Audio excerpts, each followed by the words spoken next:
Hey all, welcome to ShareTreck. This is Raj here. Friends, today we are looking at a slightly different market setup in the pre-market section. As you can see, all the indices are mildly red. So there's a bit of hesitation before things start going. I have a specific thing I want to talk about in today's video, which kind of adds to, or rather makes me feel comfortable that I'm thinking in the right direction. And I would like to have your feedback. And that happens to be this particular article on CNBC. It was released a couple of hours ago. It says US Treasury yields rise with investors eyeing jobs data. So I want to talk a little bit about this and why I think this indicates that regardless of whatever the Fed does, the bond investors have got a clear outlook of what's going to happen going forward. And that seems to indicate more of inflation, the potential that interest rate cuts would be less. And even if the Fed decided to go ahead and cut rates, it's up to the bond investors what price they're going to pay for those bonds. And especially Janet Yellen was doing more on the short end by issuing short end treasuries, but the incoming administration is talking about more of long end treasuries, and that's where the bond investors have the most sway. And this article needs to be explained further, and that's what I'm planning to do. And I would like to hear your feedback. If you think that I got something wrong, please put it in the comment section so that all of us get a better understanding. That said, let's get started.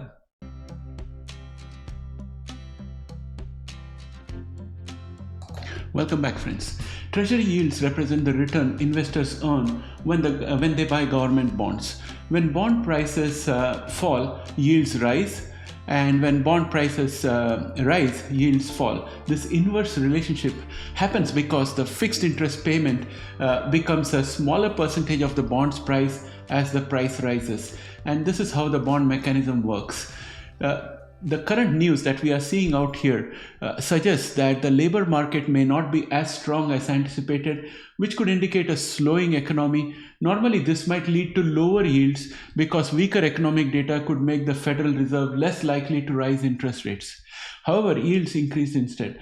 This suggests that investors might be focusing on other factors like the possibility that inflation remains stubborn or that the Fed's stance might not soften despite weaker job data, or that they expect the policies of the government is going to be inflationary, whether it is monetary policy or it's fiscal policy. So further economic data is what the investors are looking at, because yields are influenced by expectations about future economic data and Federal Reserve policy. If investors expect data later in the week to show resilience in other areas like inflation or consumer spending, it could lead to higher yields, as the Fed may need to keep rates higher for longer. And the 10-year Treasury yield at 4.209% reflects longer-term borrowing costs and is often seen as a benchmark for mortgage and corporate borrowing. The 2-year Treasury yield at 4.1502% is more sensitive to Federal Reserve policy and short-term rate expectations. Even though the jobs report was weaker, yields rose likely due to other factors such as concerns about inflation, upcoming economic data, or technical market adjustments. Investors may be recalibrating their expectations about the Fed's future interest rate decisions. I'll give you some historical context. This is to show that if interest rates go beyond a particular level, then it could destroy demand and create recession. One of the historical example is the early 1980s in the US, which shows that aggressive rate hikes to combat inflation can cause recessions. In that case, Paul Volcker's Federal Reserve raised rates to curb inflation, leading to sharp economic contraction. Now, having learned a lesson from there, the Fed is trying what is called as a soft landing. There are instances where central banks have successfully curbed inflation without triggering full-blown recession, but these are less common and rely on precise policy calibrations and favorable conditions. And this is where I think the investors are trying to signal that they are worried about the new policies that are going to come up with the new administration, which is tariffs, which is inflationary, tax cuts, which will increase the deficit, and that is inflationary from the point of view of the interest rates that will be charged. on bonds, because when the balance sheet starts looking weaker, the entity issuing the bonds is considered to be weak, and therefore more interest is demanded. You see that with the Greek bond crisis that happened. So central banks like the Federal Reserve often raise interest rates to combat high inflation.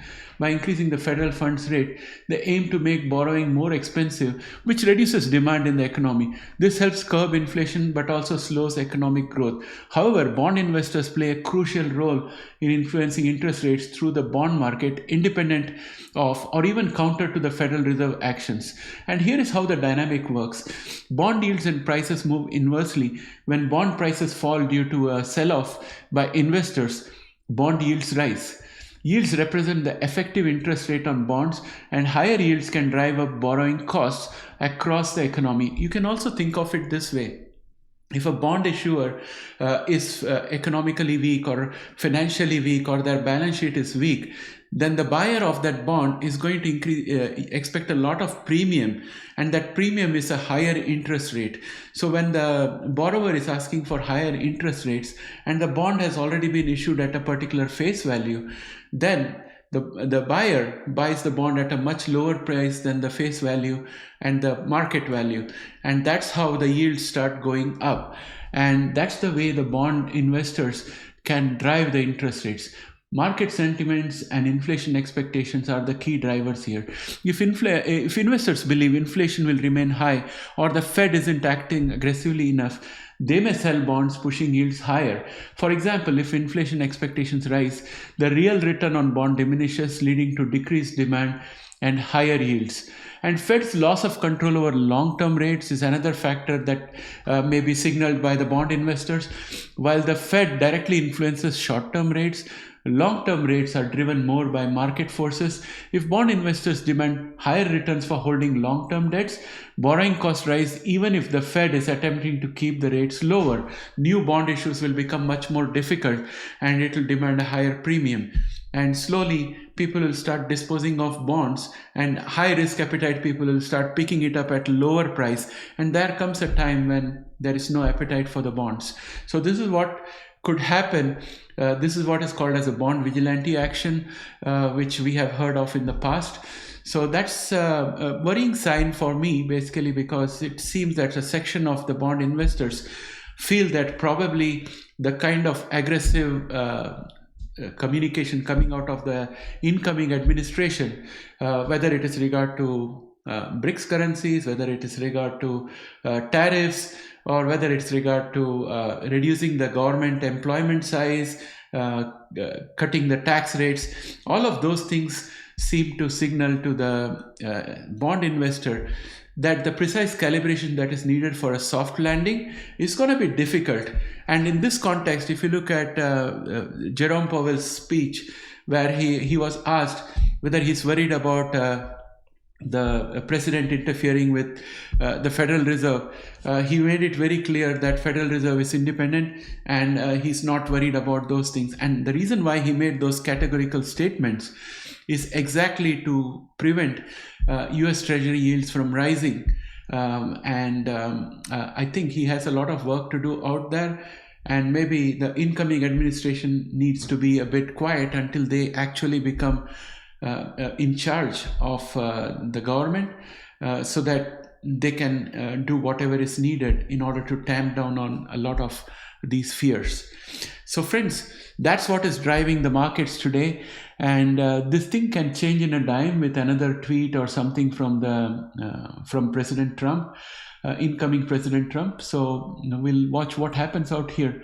So it's a bit volatile this morning. It could go green very quickly, and we are at elevated levels.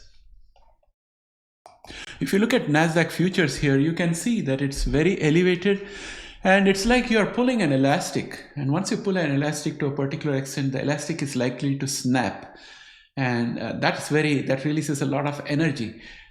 Now, if you go into actual NASDAQ chart, where the market is still closed, this is real-time NASDAQ, and if you look at this chart out here, some of the people might believe that there are these two touch points, and if we extend this line further, that we could go all the way up to 22,739, etc., etc. That's a possibility, but I'm thinking that this bull channel is very, very steep and it has already gone higher. And if I was to draw another set of trend lines from here to here, so we are almost at the touch point and we are being pushed down today in the morning. In the futures, we saw that we are being pushed down, and this is going to act as a support, this diagonal line of support, and this diagonal line is acting as a resistance. So if you were to consider this, then there's going to be a bit of a pause.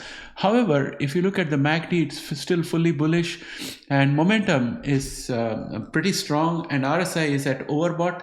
So there could be a bit of sideways movement, and the bond market is indicating that they are not happy with the way things are positioned. So we have to be very careful today. That's my personal opinion. And if you look at the S&P 500, it's also quite elevated. And I'm going to draw a line to connect three top points out here.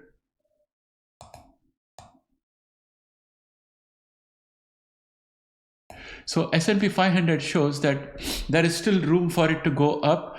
Our MACD is very bullish and momentum is high. But friends, there are many times when we have not gone all the way to the resistance and we have dropped down. So we are very close to the resistance, so we could drop down anytime. There is a possibility. That's why I think that the market is fraught with risk at this point of time. Yesterday, I took a lot of profit with FNGU and cleared out my position. I have not yet sold off my MAG 5, MAG 7, the remaining shares that I have.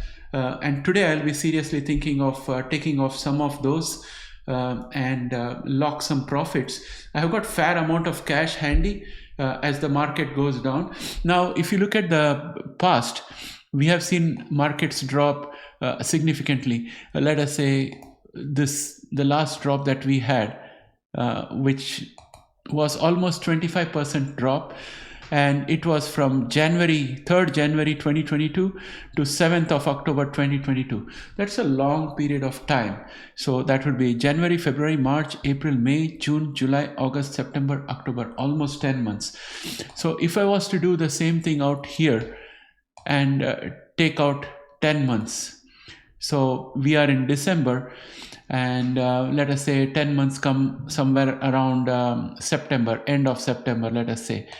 So this is the entire area in which the price could drop, and if it went down all the way up to 4734, that is the projection out here, that will be a loss of around 22% approximately.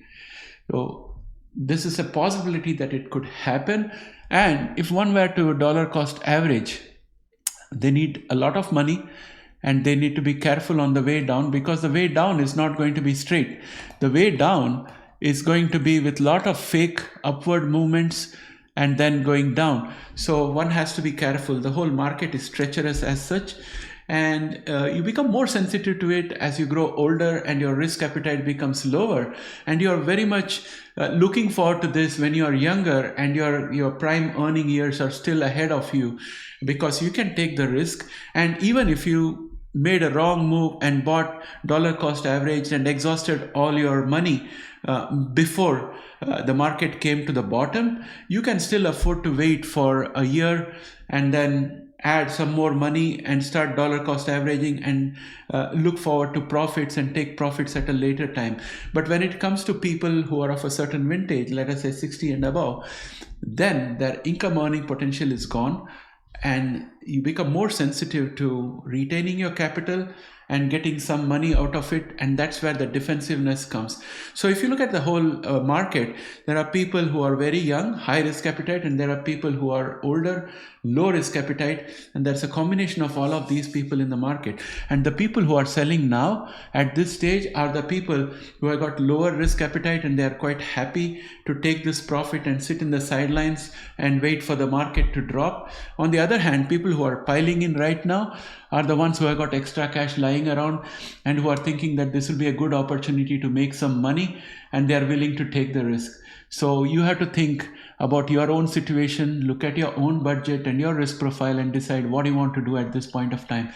Do you want to charge into the market, or do you want to sell, take profit, sit in the sidelines and wait for things to come down? And the best time in the market is when the market is falling down, because that's when you can pick up the best stocks. That's the best time for buying. And the best time for selling is when the market is going really high and people are crazy and paying huge multiples for stocks, because they may not stay elevated forever. There is a correction coming, and that correction, I would say more than a correction, it's a drop in the market, because the correction is around 10%. It's going to be a huge drop, and that drop is coming. We don't know when it's going to happen. Depending on your risk profile, you can decide to take the risk. With that, my friends, I would like to bring this video to an end. Thanks and have a great day. Bye for now.